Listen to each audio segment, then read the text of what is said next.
Hi, I'm Junia. My family didn't just ask me to save my sister's life.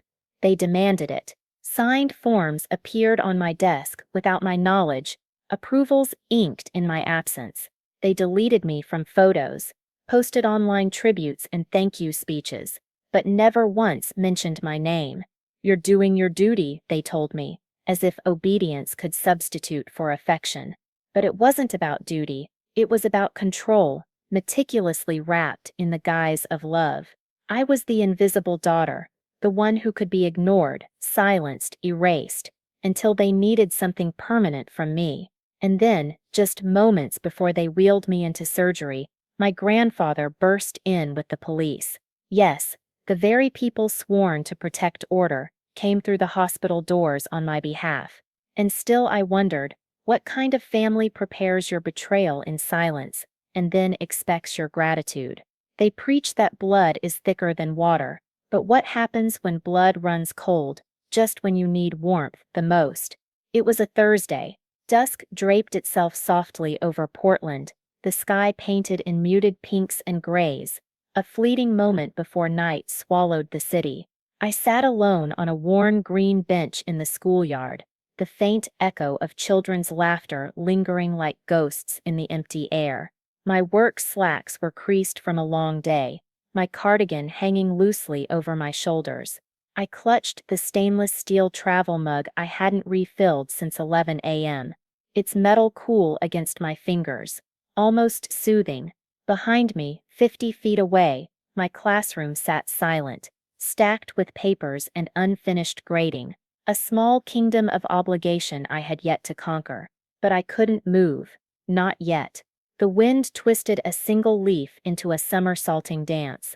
I tugged my scarf tighter, the cold biting at my ears and hands, but the chill couldn't reach the heat of memory.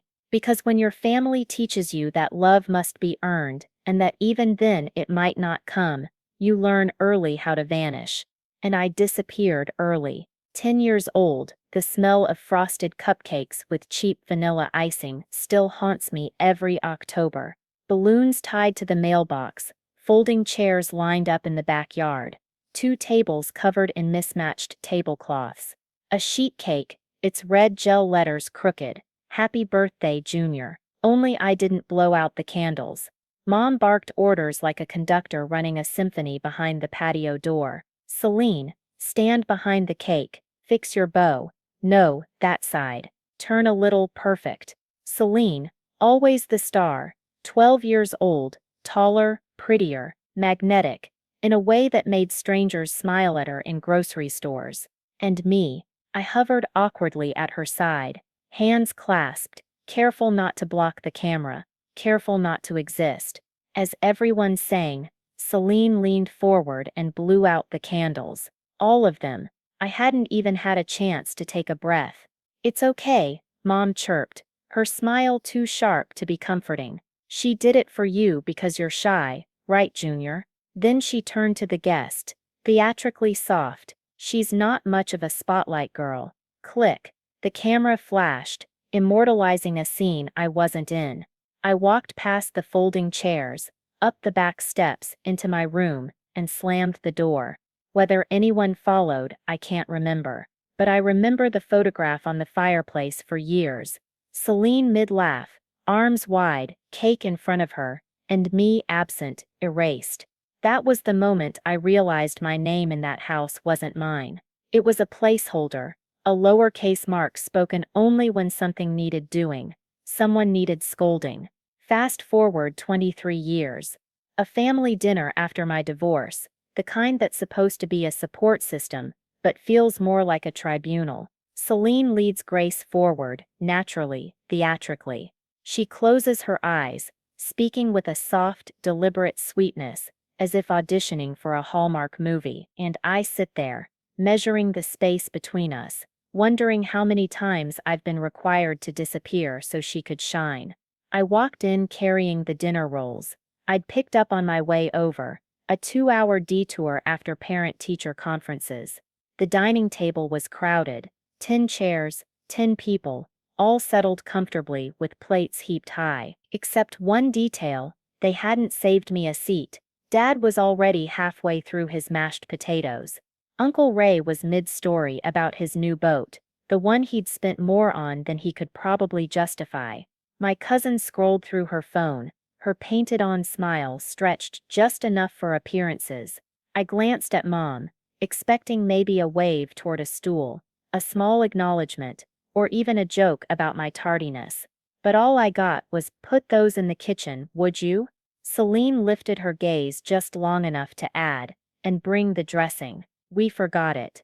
No one even looked up when I walked back into the room. I leaned against the wall, arms folded, watching them eat. 10 chairs, and yet somehow, I was left standing. Uncle Ray chuckled, fork halfway to his mouth. "You're lucky to still be invited, sweetheart. Most ex-wives don't get that courtesy." Laughter erupted around the table, spilling from Mom, Uncle Ray, even my cousins. Everyone laughed. Everyone except me. That's always how it was. I was the extra, the add-on, the silent one assumed to be fine, because I never made a scene. I'd built a life outside them, a life that mattered. I taught 3rd grade at a public school, paid my bills, adopted a rescue cat named Maple. I created a small universe where I counted, at least to my students, and to myself. But family has a way of pulling you back in the instant you finally learn how to breathe without them, reminding you that your independence is temporary, fragile. The breeze had crept into my sleeves. I rose slowly, joints stiff from lingering too long in place, and noticed the sun had disappeared entirely. Porch lights flickered on in nearby homes, casting faint halos over the streets. I walked back into the school to grab my bag. The custodian gave me a nod as he vacuumed near the front office. I unlocked my classroom, shut off the humidifier I always forgot, and slung my leather tote over my shoulder. Outside, the streetlights blinked awake, casting pools of gold across the wet pavement as I made my way to the parking lot. Sitting in the driver's seat of my old Subaru, I stared out at the darkened street a moment too long, heater humming beneath me. My mind wasn't in the car. It was still at that dinner table, still scanning for a chair that wasn't there, still aching from the invisible insult. You'd think I'd be numb by now, that 23 years of neglect would have toughened me, given me a second skin or a sharper tongue. But no, I'd only gotten better at hiding the sting. Quiet doesn't mean you're okay, it just means no one hears you when you're not speaking. I backed out slowly, tires crunching over damp leaves, starting the drive home, when my phone buzzed from the console. "Caller ID, Mom." I didn't answer. I let it go to voicemail, like I always did. Then it buzzed again, this time a text. 5 words, "Call me now. It's urgent." It mentioned Celine. My chest tightened, but I didn't open it again. I just stared at the screen, traffic light ahead turning green, my foot hovering over the gas. Even though I hadn't spoken to her in weeks, even though I knew nothing good ever came from these late-night messages, I also knew what came next. The family was about to remember I existed again, if only because a crisis demanded it. My thumb hovered over the phone, not from indecision, but from recognition. I already knew what was coming. Whenever Mom used the word urgent, it meant I had no choice, no discussion, just another round of guilt masquerading as love. I took a deep breath and tapped call. The line clicked immediately. Junior. Her voice was ragged, raw, like she'd been crying for hours. But with Mom, you could never really tell where performance ended and truth began. The lines were always blurred, like smoke curling in corners you couldn't reach. "It's your sister." She collapsed. At work, rushed to Riverside General. "Kidney failure. It's serious." Her words tumbled out, breathless, urgent, but rehearsed, polished, like a script she'd been reciting for decades. I didn't respond right away, not because I didn't care. Despite everything, despite the years of being erased, I still felt something, but part of me was calculating, bracing myself. Mom never called unless the building was on fire, and I was always the water they expected to throw over it. "I'm leaving now." I finally said, my voice tight, almost brittle. Within the hour, I was walking through the hospital doors, still wearing my school ID badge and the coffee-stained cardigan I'd thrown on that morning. I hadn't changed, hadn't even paused to consider it. I passed by nurses pushing carts, the antiseptic smell sharp and clean in the air, trying not to let the sterile hum sink too deeply into my chest. Hospitals always reminded me too much of my family. Clinical, necessary, cold. No affection, just utility. You exist because you can be used, not because you're loved. Ivera was already in the waiting room, her face red, eyes swollen from crying. But the second she saw me, she straightened, shoulders squared, posture perfect. It was like she had rehearsed it too, like nothing had ever been wrong. "Oh, thank God you're here," she breathed, hugging me as though the months of silence, the ignored text, the whispered judgment about my divorce, had never existed. I stood stiff in her embrace, searching for the script I was supposed to follow, wondering which version of sisterly concern she wanted from me. "She's stable for now," Mom said quietly, as we walked towards Celine's room, the hallway lights buzzing faintly overhead. "But it's serious. Doctor says the damage has been building for a while. She'll need a transplant." The words hit, precise and sharp. My stomach clenched, and then I felt it, the subtle shift, the reason for the call I'd been dreading. Celine was in the bed, pale but still somehow camera-ready, her hair glossy even under harsh hospital lighting. She smiled faintly when she saw me, a fragile, rehearsed curve of lips that seemed to say, "We're kids again, and this is just another family charade." "Hey June," she whispered, her voice soft, frail, yet deliberate. I swallowed something bitter, something sharp, that tasted like all the years I'd spent disappearing. "Hey," I managed. A doctor entered then, white coat crisp, clipboard in hand, radiating professional calm. "I'm Dr. Patel, head of nephrology," he said, voice smooth and measured. "We've done the initial workup. It's critical we begin dialysis immediately, and we'll need to find a donor in the next few weeks. Time is tight." Celine's eyes flicked toward me before he could finish. "You're her best chance," she said, as if it were a matter of fact, a decision already settled in her mind. "Family first," Dr. Patel added gently. "Biological siblings are often the strongest matches. If you're willing, we can run preliminary tests today." I blinked, caught between comprehension and disbelief.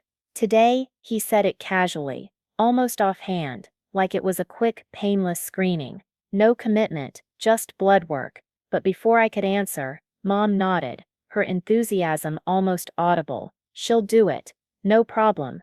I didn't say yes, I didn't say no. That alone was enough for them. Soon enough, I found myself in a small, sterile room, a nurse drawing vial after vial of blood. She made light conversation about my veins, my watch, even my wedding ring finger, still bare after all these years.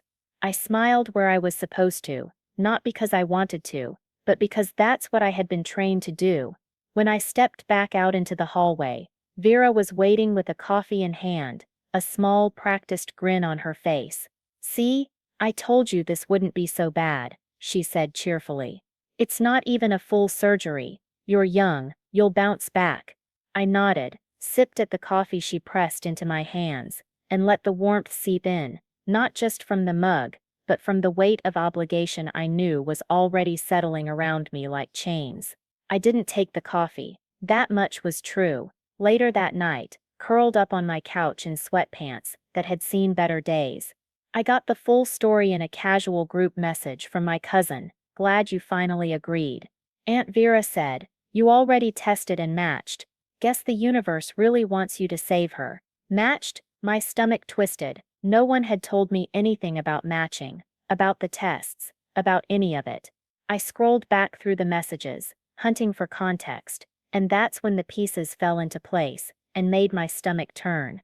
Apparently, Vera had pre-signed some of the testing forms, full panels, and had told the hospital staff I was on board, had verbally consented. All before I even walked into that room.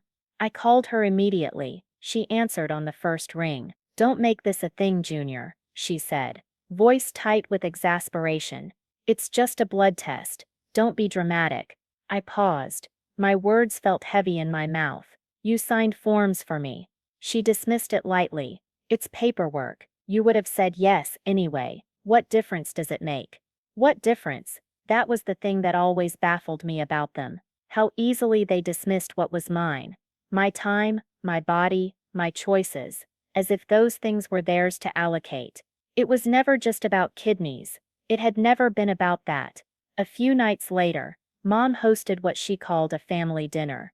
I went, saying no would have sparked more fires than I had energy to put out. Celine's apartment, of course. Her kitchen looked like a Pinterest board brought to life. Gleaming white counters, soft jazz flowing from hidden speakers. Everything curated, perfect, just like her. We ate roast chicken and wine-poached pears, while the conversation slowly morphed into a donor pitch meeting. "It's just a kidney," one cousin said, between sips of her third glass of wine. "It's not like you're giving her your life." Another added, voice almost conspiratorial, "You've always said family is everything, right?" Celine smiled across the table at me, not smug, but knowing. "You always said you'd do anything for family." I looked down at my plate. They weren't asking me. They were confirming. I nodded. I smiled. Not because I meant it, but because I knew what happened if I didn't. Push back, and I became the villain. The selfish one. The broken daughter. The bitter ex. The one who left and made her own bed. And in that moment, a cold, almost surreal realization hit me. I wasn't shocked that they assumed I'd say yes. I was shocked that I didn't scream. The silence in my car after that dinner felt deafening. The fake smiles, the thinly veiled manipulations, every subtle shove and calculated word. It all played over and over in my mind. As I sat in my apartment, shoes still on, coat zipped halfway. It had been 4 days since the hospital visit, 3 since the blood work, and less than 2 since I realized they were already calling me the match, in family texts I hadn't even seen. That morning, after brushing my teeth and feeding Maple, my little rescue cat, who had no idea what chaos humans were capable of, I reached for my phone as a habit, a quick check before work. But something was missing. The family group chat was gone. My thumb hovered over the screen, disbelief twisting in my chest. Blinked twice, scrolled again. No thread, no family first chatter. Just gone. A few hours later, during my lunch break at school, a message from my cousin Lauren popped up. "You must have accidentally left the group. I added you back." I clicked the re-added thread. It was full of photos. Celine smiling from her hospital bed. A fruit basket. An inside joke about Aunt Cheryl's lasagna. Not one person had asked where I was. I scrolled up, looking for the moment I supposedly left. The messages dated back 2 days, right after the family dinner. Someone had removed me quietly, strategically, and I hadn't even noticed. It was like discovering that your name had been quietly erased from a group portrait you never even wanted to be in. That evening, I skipped dinner, curled up with a throw blanket across my lap, trying not to internalize what I already knew. I was only family when I was useful, when I had something they needed. Otherwise, I was just a placeholder, invisible, silent, taken for granted, but always expected to respond when called. When I said yes without question, it set off a slow, spiraling reel of memory I couldn't stop. Sunday mornings growing up, Celine in a perfectly matched dress with Mom, pink satin bows perched on her shoulders, new patent leather shoes that clicked with every step. Me, I wore hand-me-downs, cast-offs from second-hand stores, or borrowed from cousins. Mom always said, "You're practical, Junior, not flashy like your sister," and that was good, she said, as if practicality was a virtue that somehow excused invisibility. Every Sunday at church, strangers would stop to compliment Celine. "What a beautiful girl. She's going to be a star." Then they'd glance at me and say, "And that one's quiet. A thinker, huh?" It wasn't cruelty, it was just that Celine was curated, visible, and I was background noise. Sometimes Mom would pull her close during the service, rubbing her back, whispering soft encouragements. I sat 2 seats down, swinging my feet, wondering if I had been born too invisible for anyone to remember I existed at all. That same hollow recognition returned later that week, when I stood in line at the hospital again, this time for pre-op paperwork. A gray Thursday, damp like Portland always is in early spring. I had a free period after lunch, so I left school an hour early, walking briskly past familiar streets until I reached Riverside General. After checking in, I lingered near the elevators, my coat damp at the cuffs, when I saw Dr. Hollis approaching. His steps slowed the moment he recognized me. He scanned the hallway before closing the distance. "Miss Davidson," he said quietly, almost under his breath, "can I speak with you off the record?"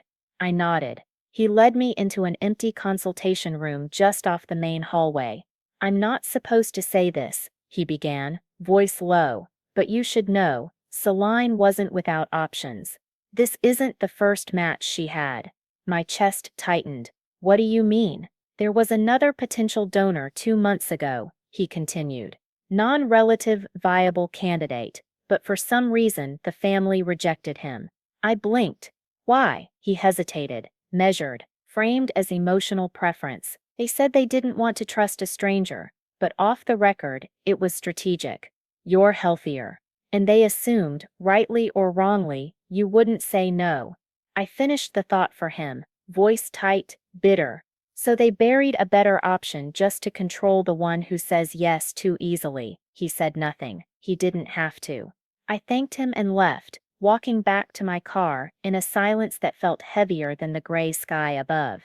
I didn't cry. I didn't scream. I just stared at the dashboard, searching for some explanation, some compass to guide me through the deliberate manipulation I was suddenly too aware of.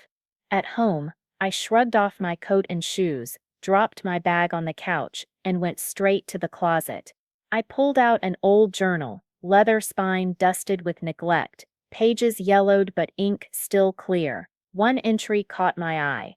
October 12th, junior year. Celine had told everyone at lunch that I flinched when the teacher called on me. "Weird little squirrel energy," she laughed. I pretended not to care. I always pretended. I wish pretending worked. I turned the page. February 4th, freshman year. Mom had told me I'd never get a boyfriend if I didn't try harder to be more like Celine. "Men don't go for Mosi," she had said. I was 15, page after page, dozens of tiny indignities layered over each other, until I couldn't tell where one ended and the next began. 1,000 cuts that didn't bleed until viewed as a whole. How had I let them convince me that love looked like this? That silence, obedience, and erasing myself for their comfort was love. At 11:37 p.m., I finally shut the journal and pulled out my laptop. I created a new folder labeled Truth. I copied emails, screenshots, photos, started a timeline of every interaction since Celine's diagnosis, logged conversations, documented inconsistencies, not for revenge, not for show, for clarity, for proof, so if anyone ever claimed this was fiction, I'd be able to say, I wrote the story. I was the author of my own life. I ended the call with Dr. Peng Hollis and placed my phone face down on the counter. I didn't move for a long while, just stood there, hands pressed flat against the cool granite, breathing through the weight, settling in my chest. The light in my apartment had dimmed with the evening, casting long shadows across the walls where my grandmother's quilt hung, frayed at the edges, honest in its wear.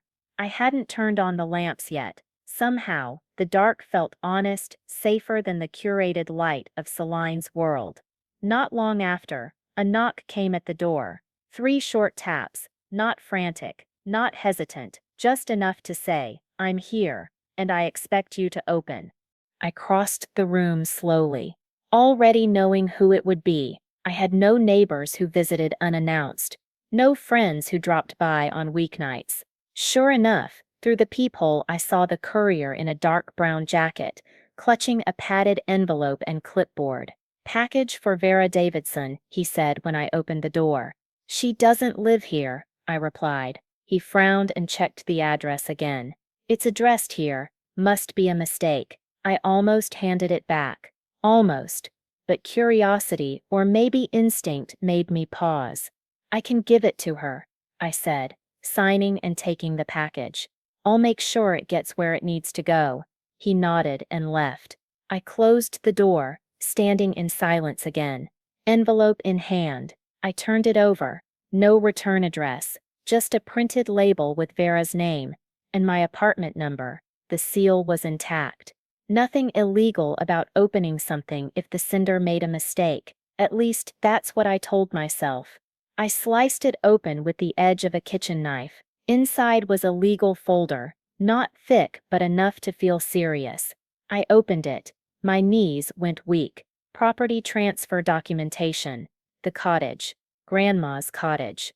The one I had visited every summer until I was 18. The one Grandpa had promised would be mine someday. A place to start fresh if I ever needed it. And now, Celine and Vera's names were on the new deed. Mine had been crossed out, literally crossed out in the draft, and fully removed in the finalized version. I flipped to the signature page. My name, forged. I read it twice, 3 times, trying to convince myself I was mistaken. I wasn't. I'd never signed anything related to real estate in my life. The handwriting was too clean, too confident. They didn't just erase me, they planned it. They counted on me being distracted by Celine's condition to overlook the backdoor deal, and if I hadn't intercepted that package, I wouldn't have known. I didn't cry. I didn't scream. I scanned every page, labeled them by date and subject, and locked the folder in my document, safe under the bed. The same safe that held my passport, my teaching license, the few things that truly belonged to me.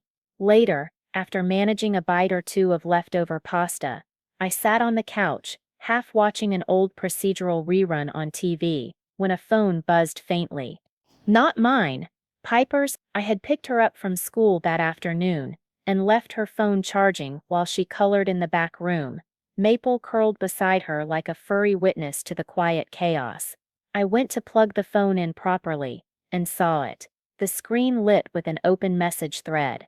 No passcode. Kids these days were careless, fast. The thread, Vera and Celine. Curiosity or maybe a need to stop doubting myself, made me read. The first few lines made my blood run cold.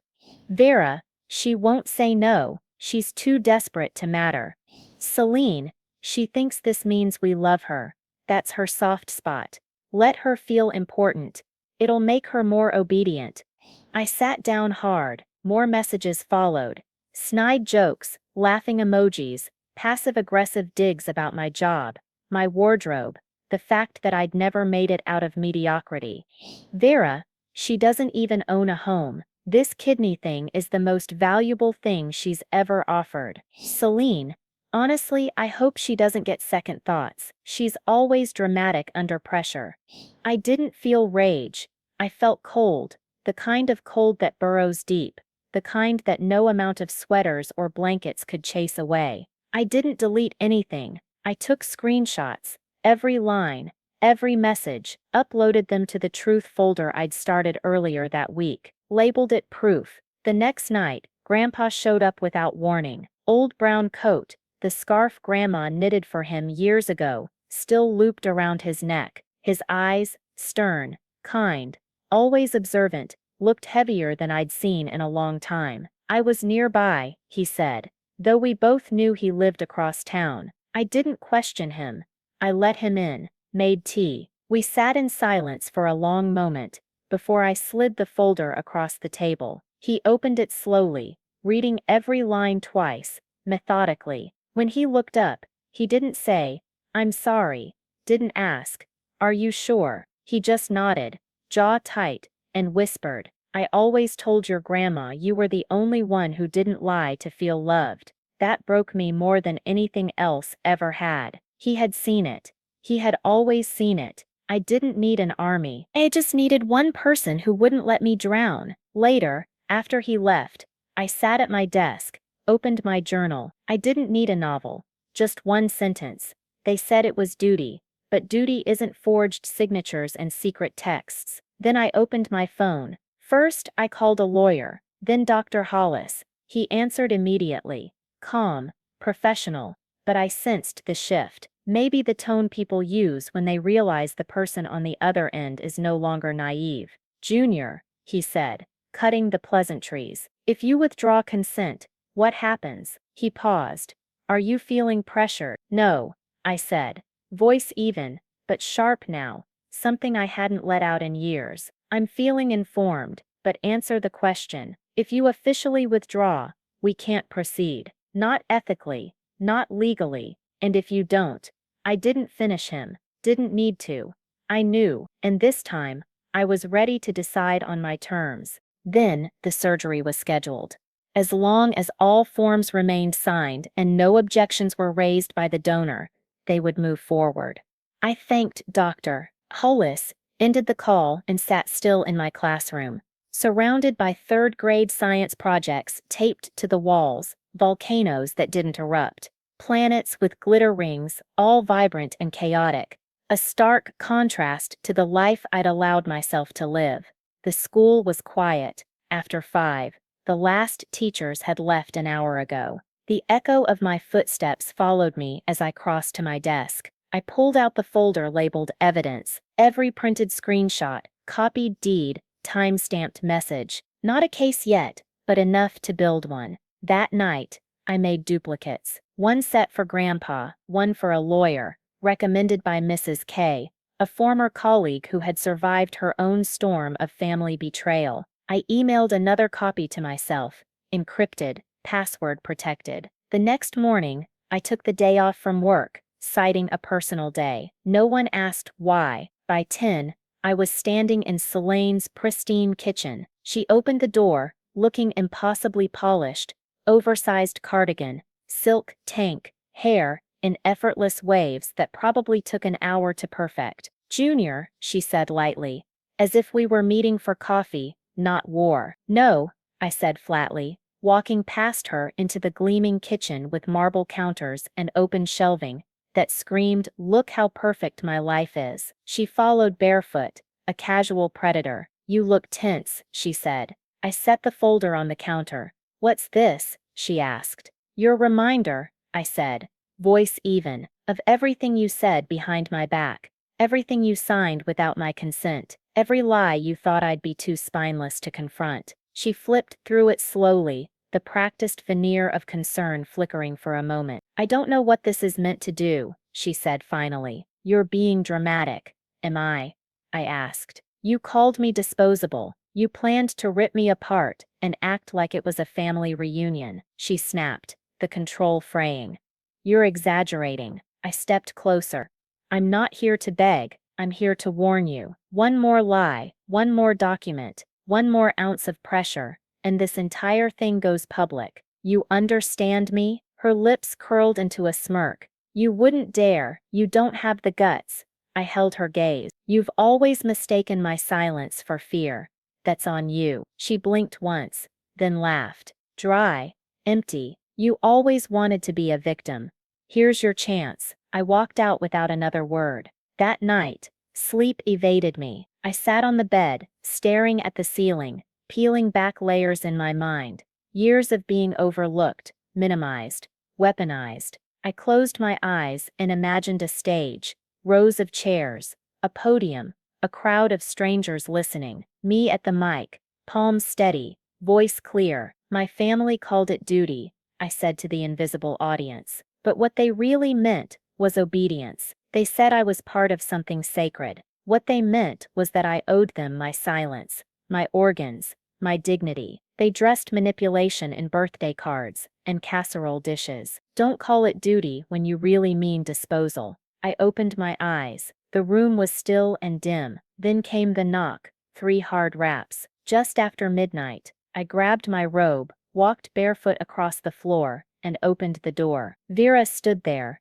hair in rollers, coat still on, like she hadn't paused since yesterday. I need to talk to you, she said. No, I replied. You need to listen. She brushed past anyway, standing in the middle of my living room, as if it belonged to her. I know you've been talking to people, lawyers, the doctor. You're making things messy. I leaned against the wall, arms folded. I'm making things honest. Her face twisted. You're not family if you think she's been wronged. I stood there long after the click of the door, latch faded, hands trembling, not from fear, but from the slow realization something irreversible had just happened. Pretending was over. That kind of fracture doesn't mend itself with Sunday dinners or forced hugs. The next morning, my phone pinged. A Facebook notification. I usually ignore social media first thing, but this time I couldn't. It was a post from Vera, a tribute to strength, sisterhood, and the beauty of sacrifice. Photos scrolled past, Celine in her hospital bed, clutching a handmade quilt. Celine with her husband, smiling weakly, a summer family shot cropped, just enough that my shoulder was barely visible. The one that cut deepest was from Celine's bridal shower 10 years ago. In the original, I had sat next to her, handing her embroidered towels. In Vera's version, I was gone. Just a corner of the gift box remained, a ghost of me erased. Caption: a family that sacrifices together, stays together. No mention of me, no tag, no comment. I stared at the screen, feeling the sunlight shift across the floorboards. Outside, the world carried on. Cars passed, birds chirped, neighbors strolled their dogs. I sat frozen, chest tight, as though someone had cracked open my ribs and whispered, "You were never supposed to be remembered." By noon, I found myself logging into the hospital's website. Habit, some small instinct, and there it was, a patient spotlight, glowing at the top of the homepage. Celine Davidson's journey. A story of courage, of strength, of community. Underneath, in perfectly polished prose, Vera's voice was unmistakable, hidden behind the professional sheen. Praise for Celine's bravery, credit for family unity, God's plan, resilience, a mother's love. My name, not a trace, not a footnote, not even a shadow. Later, back at school, I walked the hallways like a ghost. The chatter of students was muffled. Underwater, I passed my classroom, my students' laughter bouncing off the walls, and felt simultaneously present and invisible. Even the mundane felt like a cruel joke. Two parents stood chatting by the office door. "Have you heard about the woman giving her kidney to her sister?" one asked. "So beautiful. I hope my daughters grow up that close." I froze, stomach hollow, feeling the sharp edge of erasure press against me. That evening, I made it through the staff meeting on autopilot. Smiled, nodded, took notes, but when the last teacher left and the lounge emptied, I sat at the end of the table, hands clenched on the laminate surface. I didn't sob. I didn't collapse. I whispered, almost to myself, "They cut me out like I'm not real, like I'm a ghost they rent when they need parts." And then, finally, I let myself feel it. The fury, the betrayal, the deep, pulsing knowledge that this was never about a kidney. It was about identity, about legacy, about being used and discarded, about a life carefully written around someone else's convenience. I went home that night and uploaded everything: screenshots, the forged deed, the messages from Celine and Vera, even the photos they had edited to erase me. Every file labeled, time-stamped, and secured. I sent copies to Grandpa and my lawyer. One last copy went to Dr. Hollis, sent through his secure work email. Subject line: documentation for ethics inquiry. Nothing else. No threats, no declarations. Just proof. Then I sat in the dark, laptop glowing, fingers still buzzing with the weight of it all. I opened a new tab and began researching pre-operative injunctions, discovering that coercion backed by documentation was enough to halt surgery.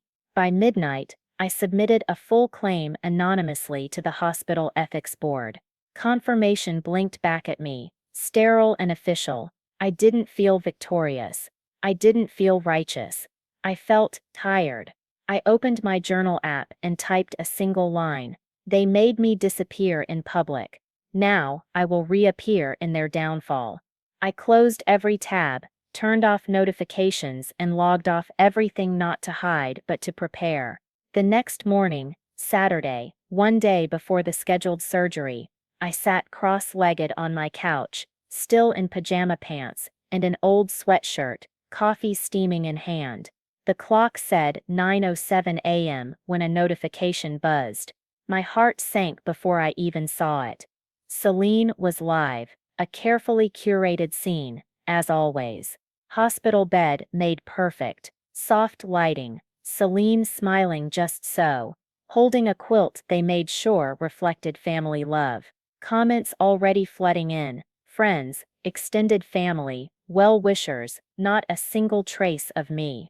Not a whisper that I existed, had sacrificed, had been maneuvered into their plan. I stared at the screen, my fingers hovering over the keyboard, and for the first time in decades, I felt clarity.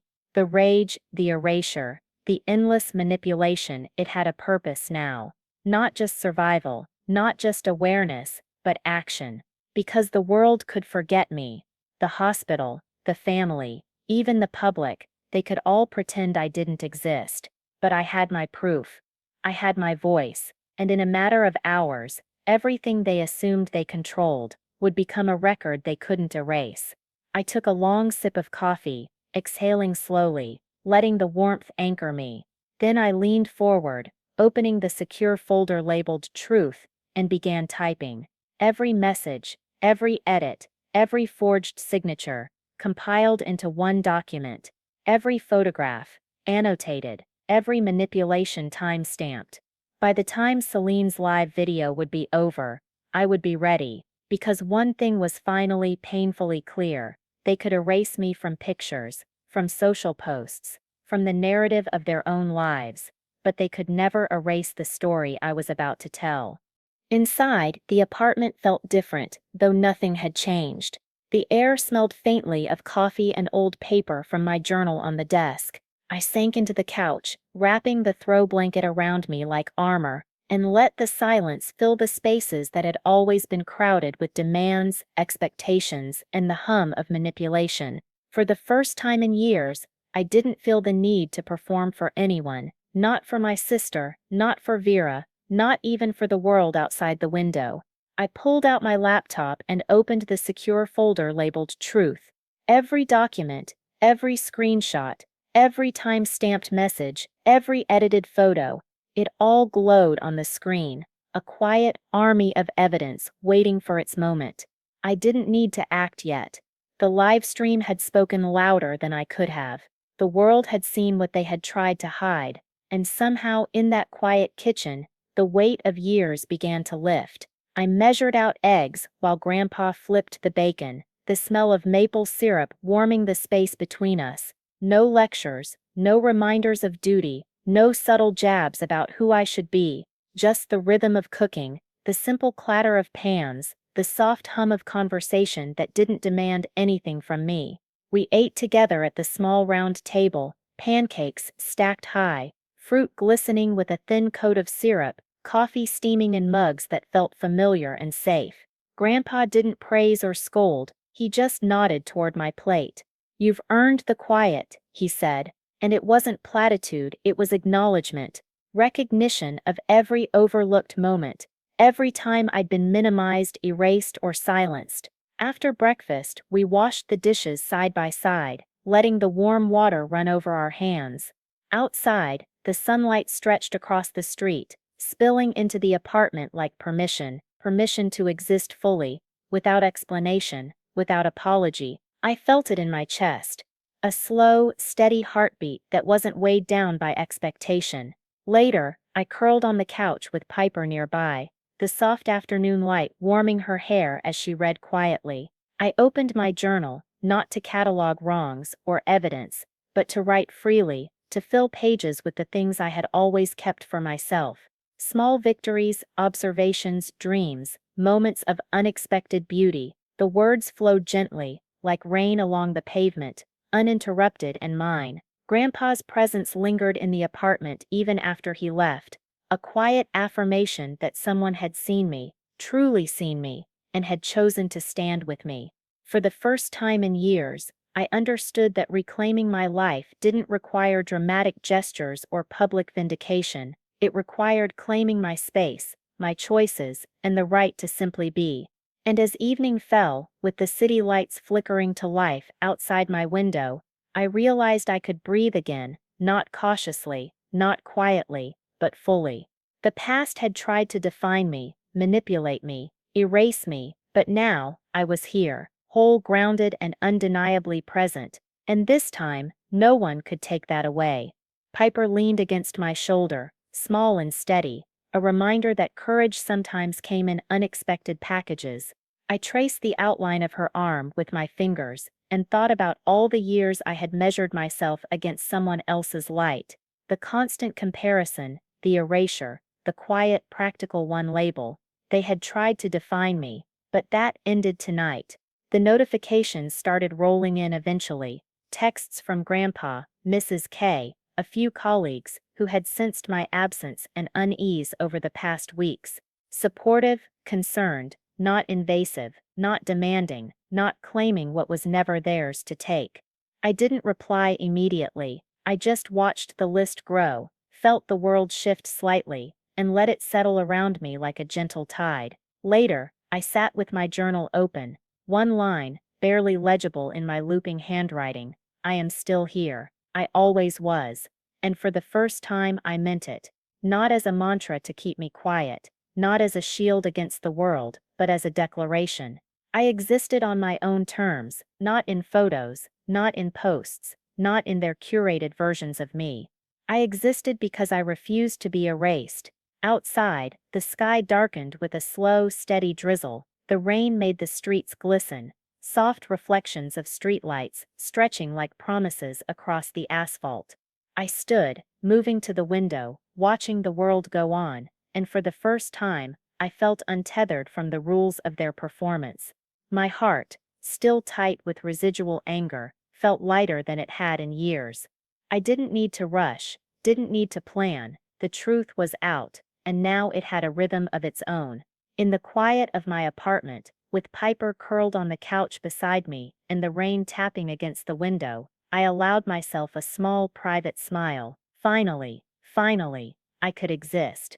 Finally, the stage was mine, and tomorrow I would start living in it. Stories of courage, boundaries, and reclaiming your voice. Because sometimes the strongest victories aren't loud, they're quiet, deliberate, and unmistakably yours. Sitting there in the sunlight streaming through the gymnasium windows, I realized that reclaiming my life didn't require proving anything to Vera or Celine anymore. I had witnesses, sure. Grandpa, Piper, the lawyer, but the real proof was in my own chest, in the steadying rhythm of my heartbeat, in the unshakable knowledge that I had drawn the line and held it. The hallways buzzed with parents and children, awards being handed out, applause echoing off the walls, but I felt detached in the best possible way, not erased, not overlooked, just present. My presence wasn't for anyone else's validation anymore. It was for me, and for Piper, who would grow up knowing that courage isn't measured by drama or spectacle. It's measured by the moments you choose to stand up when it matters, even when no one is watching. And as I left the auditorium that day, holding Piper's hand and feeling the weight of years lift a little more with every step, I understood something vital. Family isn't only blood, isn't only duty. Family can be the people who show up when the world tries to erase you, who respect your voice, and who quietly, persistently, remind you that you matter. Sometimes that's enough to rewrite a lifetime.